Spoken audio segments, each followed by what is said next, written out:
This is our keypad logic program.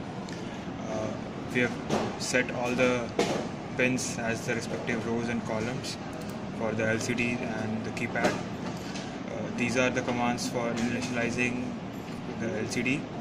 And in the keypad logic, first of all, we have set all the rows as high, all the rows and all the columns is high, and then we are clearing rows one by one, and then we are moving in the loop in which we are checking the columns, and then we are printing the data. So we'll run it and show you.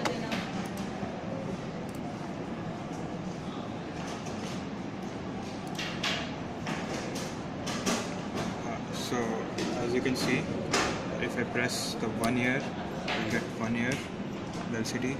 If I keep on pressing 2, 3, or 0 or 1, so this all keeps on. So that's it. Thank you. Thank you.